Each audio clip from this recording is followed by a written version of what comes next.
You've been told that medicine is neutral, science serving humanity.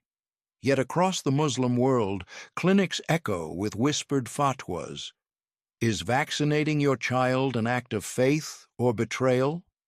In the name of pure bodies, scholars have wielded religious decrees like scalpels, incising social trust or stitching community bonds. Tonight, we peer into the operating theater of faith and science, where every injection can spark devotion or dissent. I'm Fakir Al-Kamosh. Join me as we trace the battle over vaccines and medicine, from early juristic rulings on impure substances to modern controversies over novel drugs. Are we curing disease or incubating new divides in the ummah?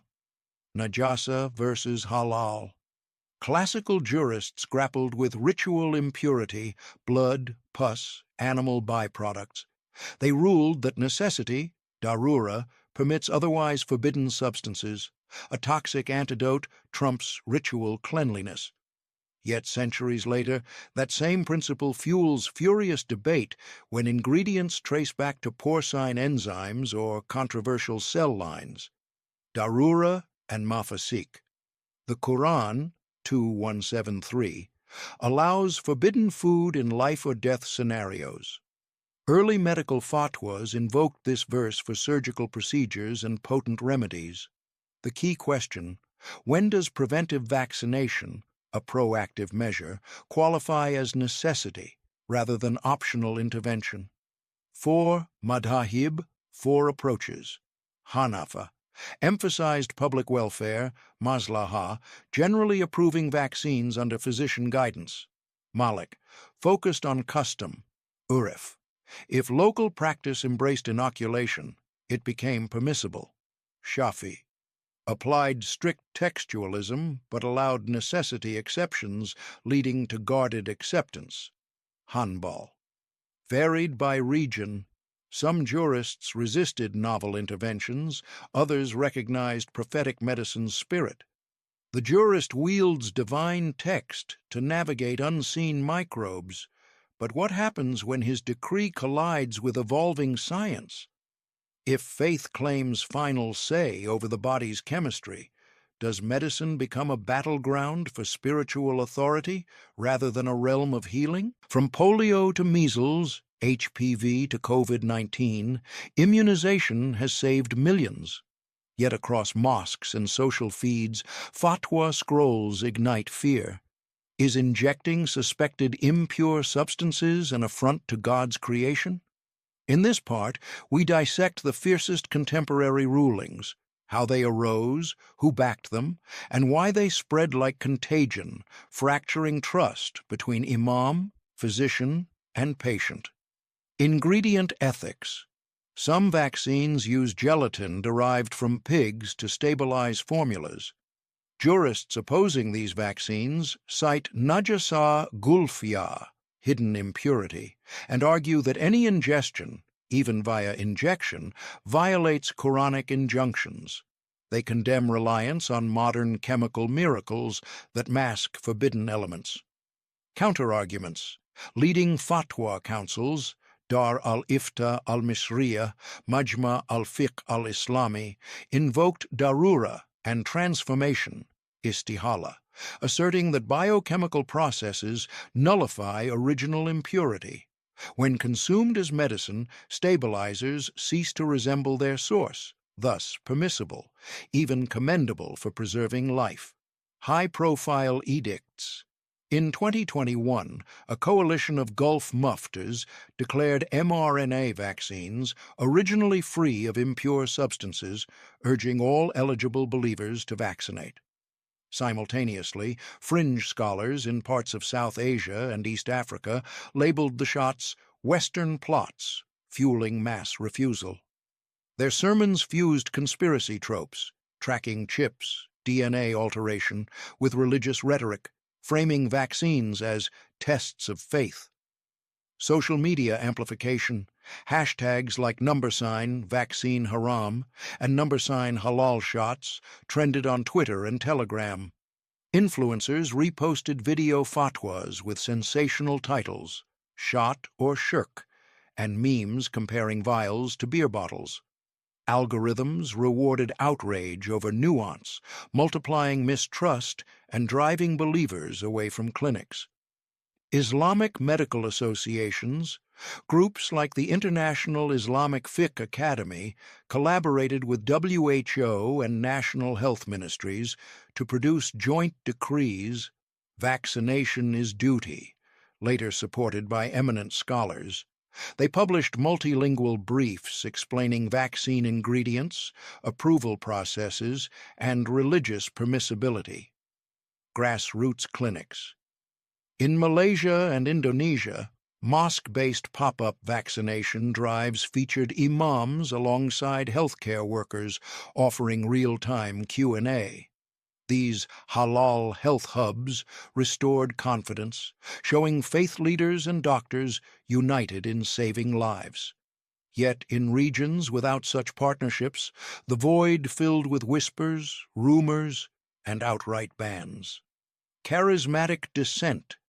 A handful of televangelist-style preachers leveraged mass followings to issue dramatic cease and desist calls. Their messages framed acceptance as betrayal, invoking early Islamic battles where believers endured persecution rather than compromise faith. Scholarly rebuttals.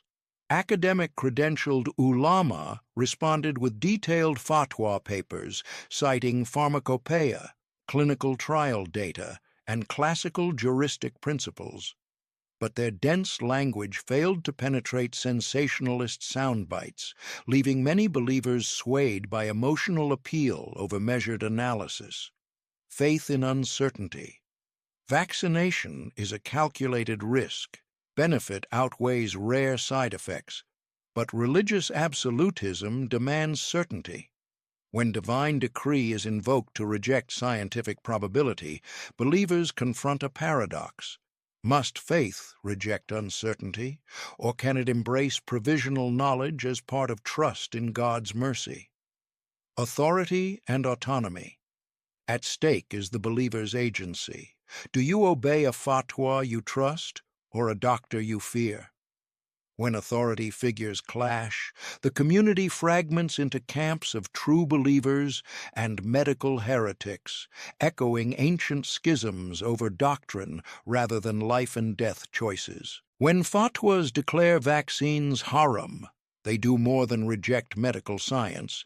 They fracture the ummah into the inoculated and the innocents.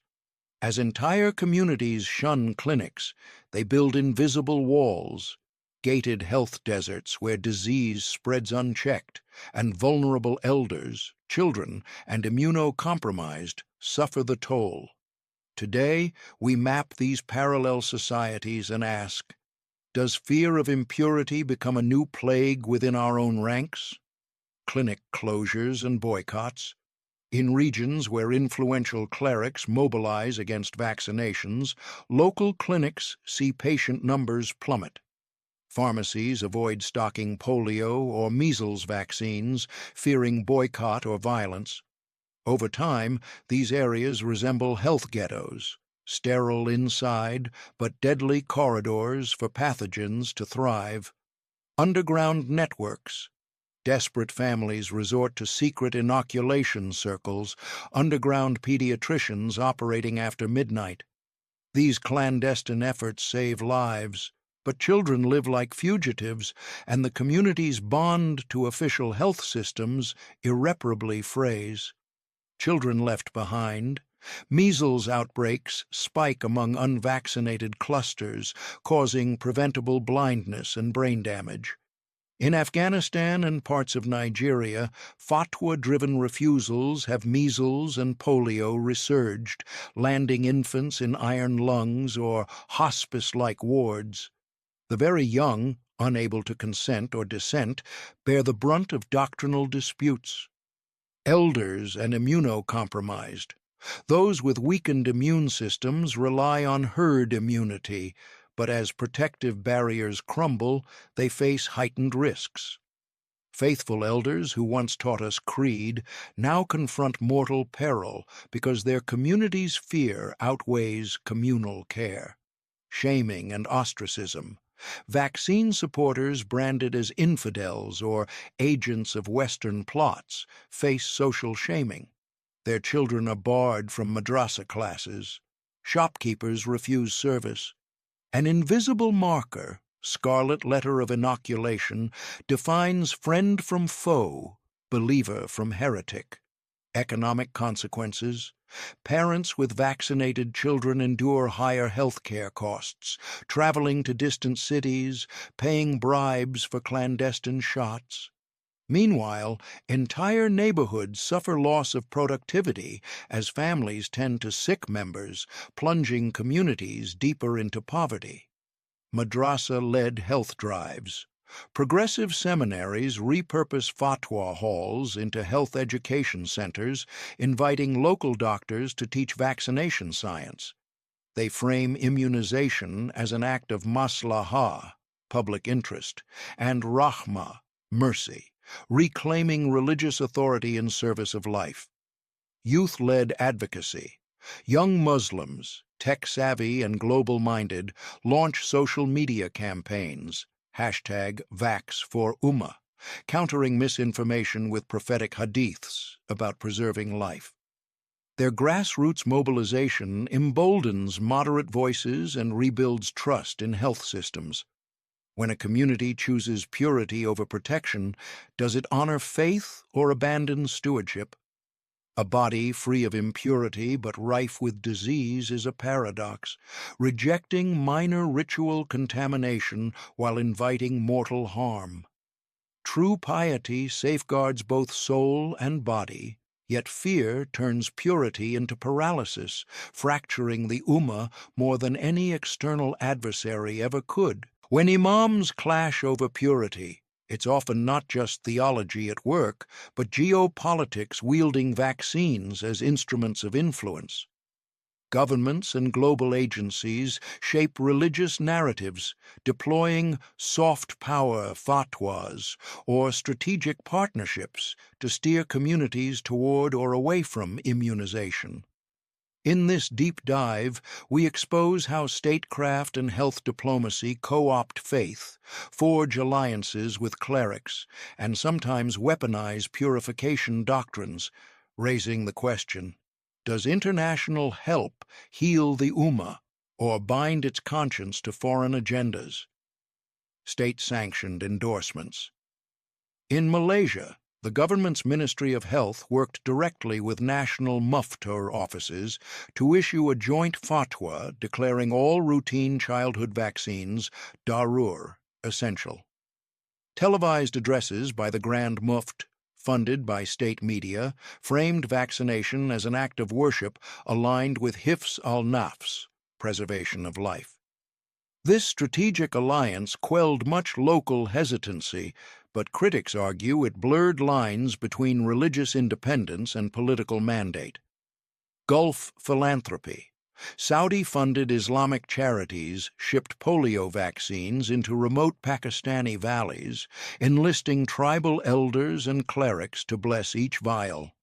While effective in reducing polio incidents, these campaigns also strengthened the Gulf's soft power footprint, forging loyalties among local scholars who depended on external funds and affirmations of religious legitimacy. WHO's fatwa facilitation. Facing resistant communities in northern Nigeria, WHO representatives liaised with the Sultan of Sokoto's Council of Ulama to co-author a fatwa endorsing polio drops. They provided halal certification audits, sponsored medical expos, and even flew select scholars to Geneva for expert panels. Despite WHO's claim of neutrality, this partnership created dependence. Communities came to view global health directives as sanctioned only when delivered by foreign-trained imams. UNICEF's information campaigns, crafting dual-language pamphlets quoting Quranic verses alongside CDC statistics, UNICEF teams embedded messaging in mosque announcements. Their flyers proclaimed, "The prophet urged us to seek cures. This is your cure."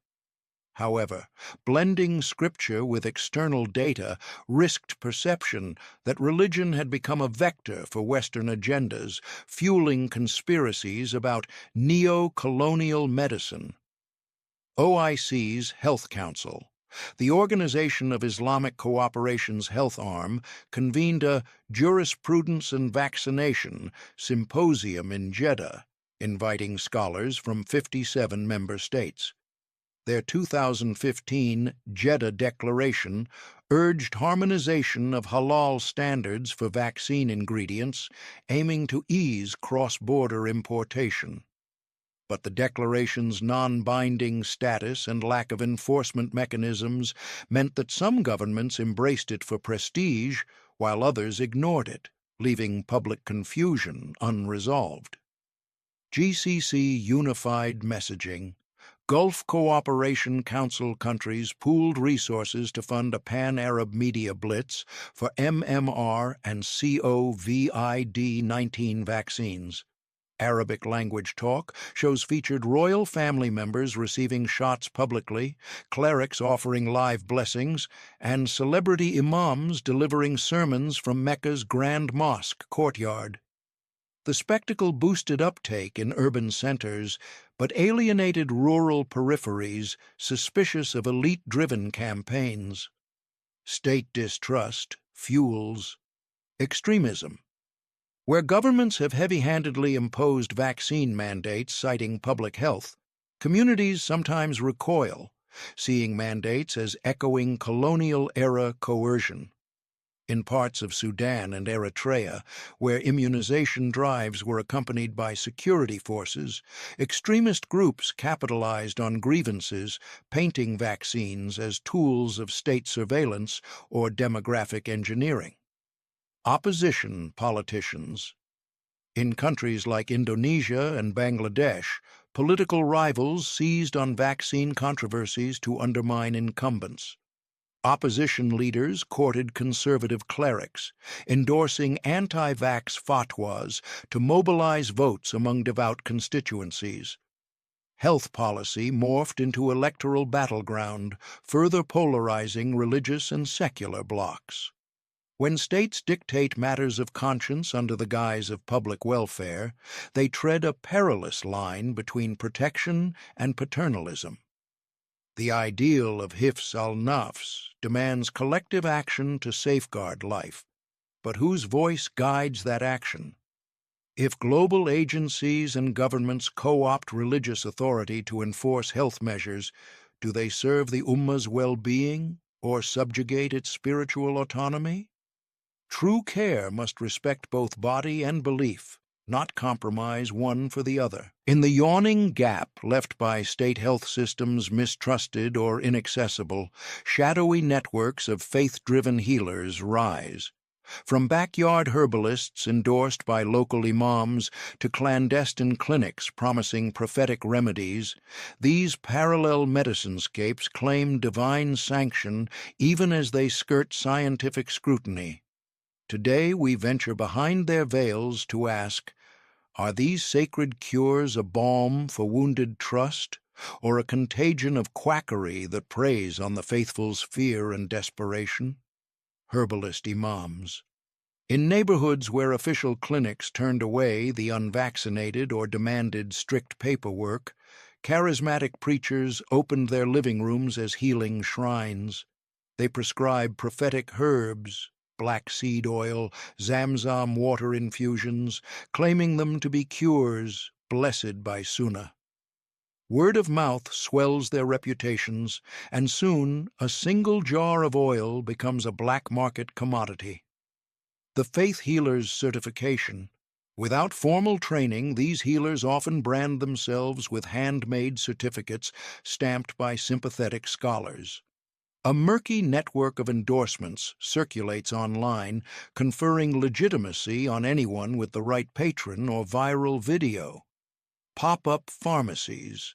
Tucked into basements and backstreets, these unlicensed clinics offer quick jabs, supposed alternatives to government vaccines, mixed with herbal concoctions.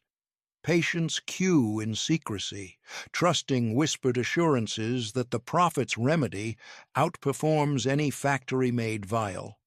Commercial imperative. What begins as community service often morphs into enterprise.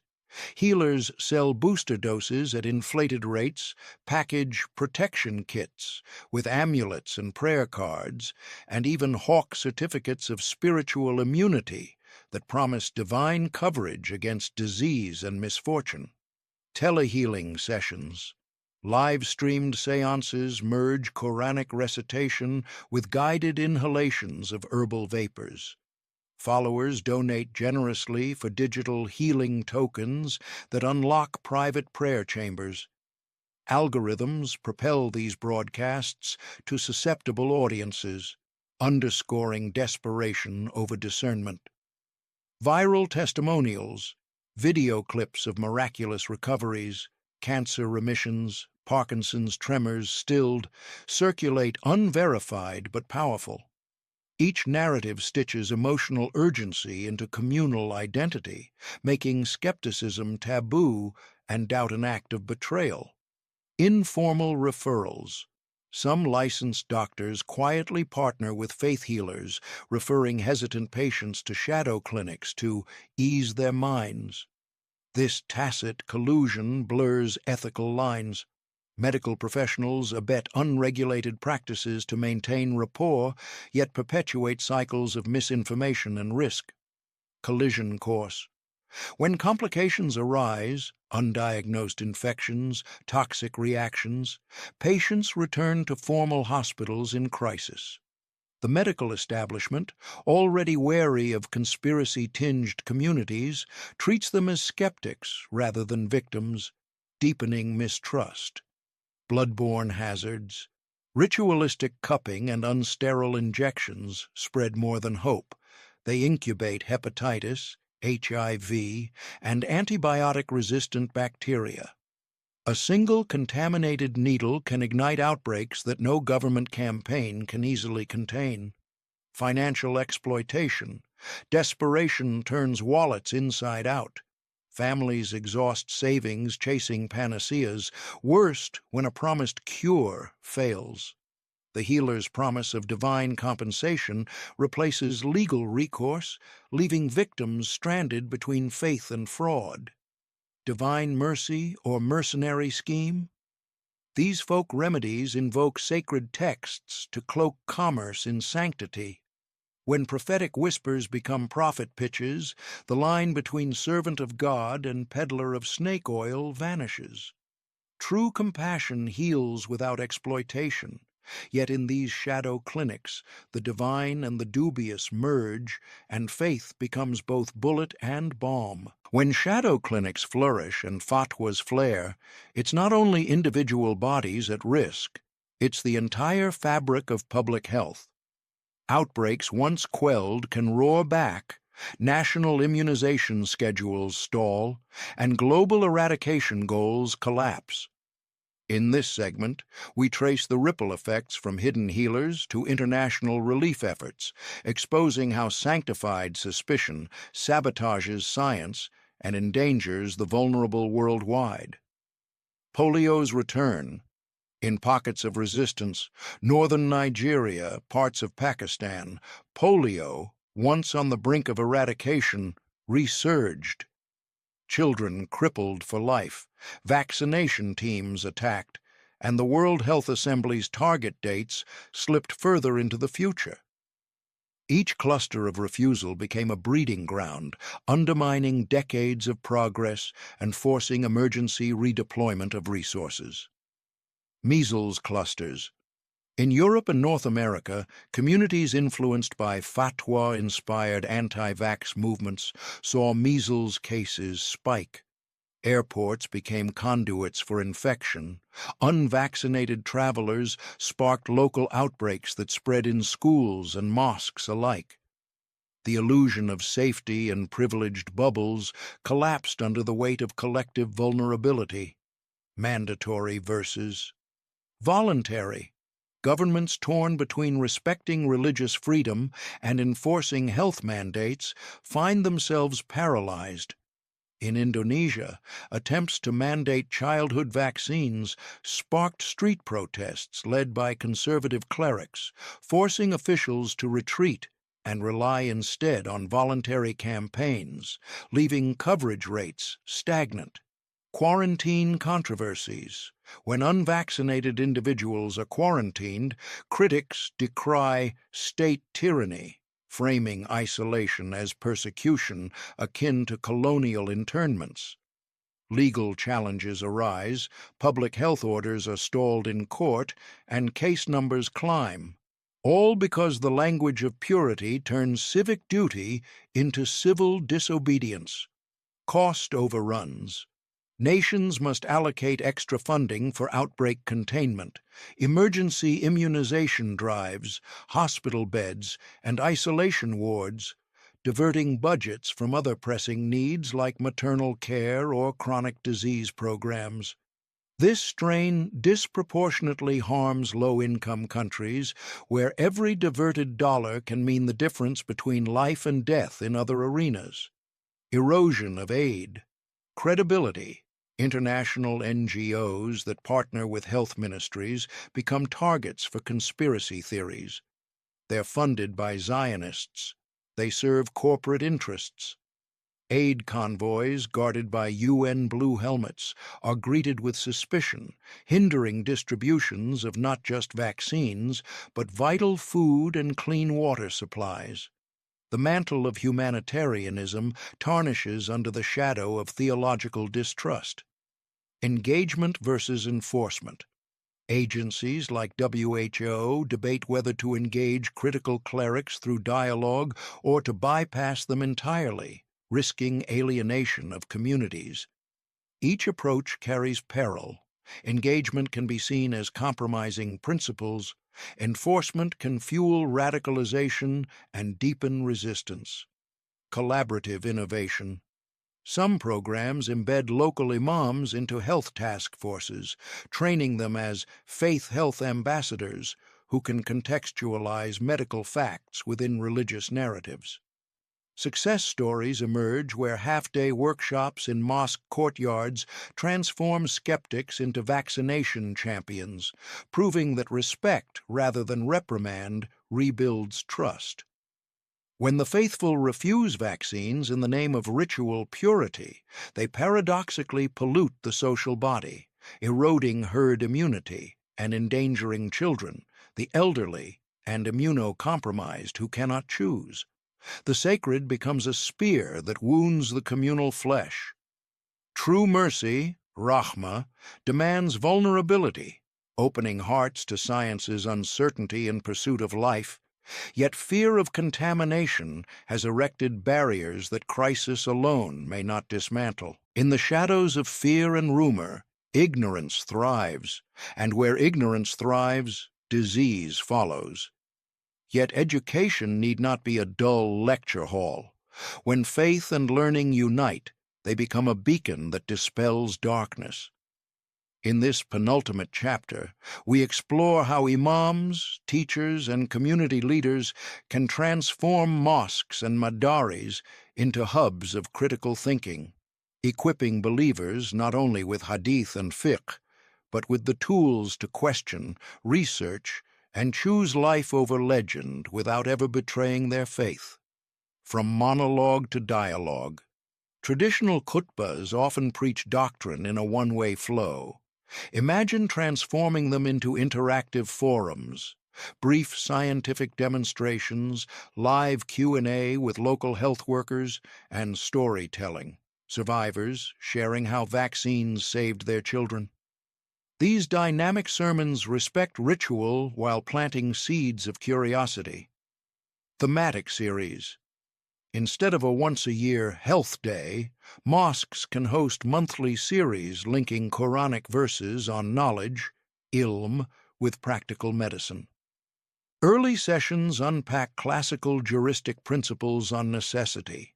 Later ones invite doctors to co-deliver, forging a living bridge between scripture and syringe. Curriculum integration. Beyond Arabic grammar and tafsir, Madaris can introduce basic biology, statistics, and logic.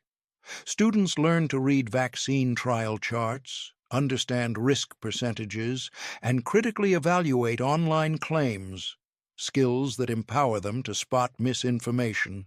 Project-based learning. Encourage student-led research projects, map local vaccination rates, interview grandparents about historical outbreaks, or create educational videos for younger siblings. These hands-on tasks cultivate ownership. Knowledge stops being abstract and becomes a communal shield. Imam workshops. Short intensive courses bring together imams, healthcare professionals, and educators. Over 3 days, they role-play dialogues with vaccine-hesitant families, learn common myth-busting techniques, and co-author mosque newsletters that blend hadith with public health guidance. Youth leadership councils.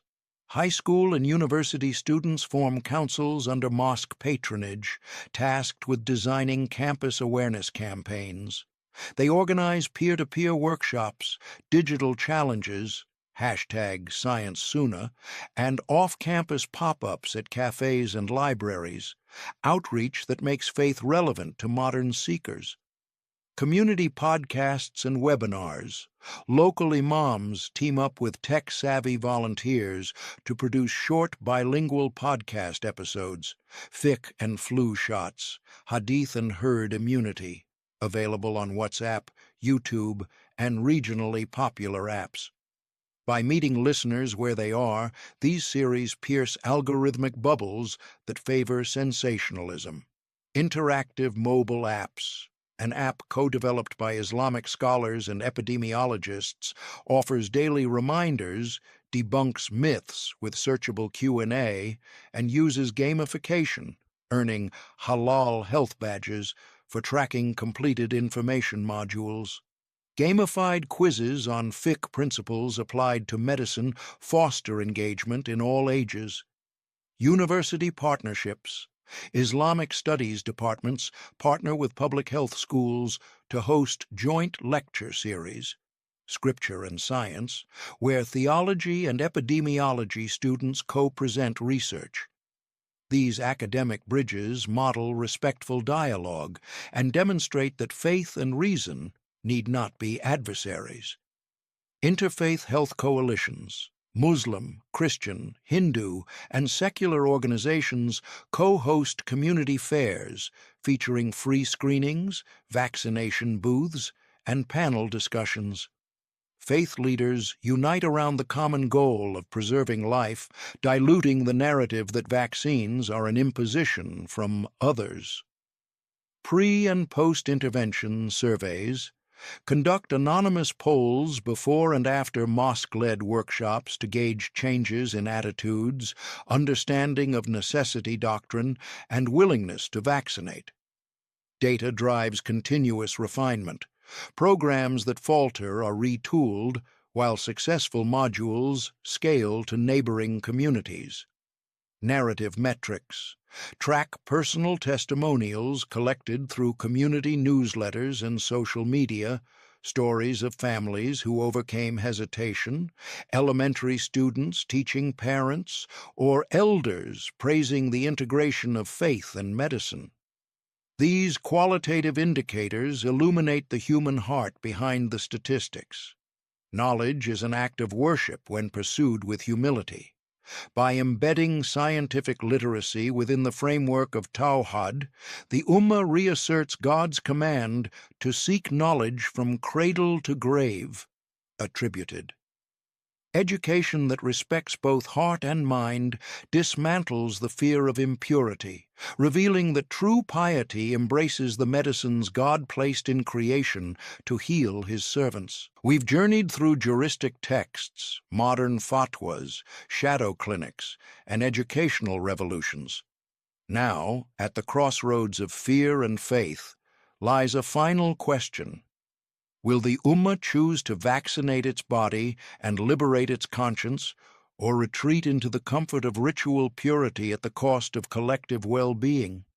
Tonight, we abandon roadmaps, turning instead to the silent covenant between believer and beloved, where true healing begins within.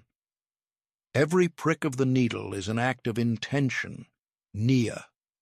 Does your choice to vaccinate stem from fear of impurity or from love for your brother and sister whose vulnerability demands your protection? Faith demands that we look into this mirror daily, examining whether our acts of preservation align with the Prophet's call to mercy. When communities reject vaccines, they break an unspoken social contract to shield the weak and preserve life for all. In Islamic ethics, the smallest act of negligence against another's safety bears moral weight. Vaccination transcends personal choice. It becomes a covenant of solidarity, an embodied oath to uphold hifz al-nafs, not just for oneself, but for the ummah. The greatest sickness is not of the body, but of the spirit divided by suspicion. True worship is not confined to prayer rugs. It flows through every syringe when given in kindness, every clinic that opens its doors without judgment, every lesson that equips a child to question rumor and embrace reason. Such acts are silent prostrations before the divine. The specter of past outbreaks need not haunt our future. When imams choose to stand beside doctors, when parents choose compassion over dogma, the tide can turn. Hope radiates not from edicts alone, but from collective bravery, the willingness to step into uncertainty for the promise of saving life. If fear of impurity corrupts the very notion of purity by breeding illness and division, then perhaps the holiest remedy is trust in God's wisdom, in scientific giftings, and in one another. Conscience, once awakened, refuses false certainties. It demands that we vaccinate not only our bodies, but our communities against the contagion of fear. My beloved brothers and sisters, the path forward is not written on any panel of experts, nor pinned in any fatwa database. It resides within the quiet judgment of your heart, the silent whisper that nudges you to act not for personal immunity, but for communal mercy. Choose vaccination as an act of worship, a testament to faith that values life over ritualism. In that choice, we heal our bodies and unite our souls, fulfilling the Prophet's legacy of compassion that knows no impurity.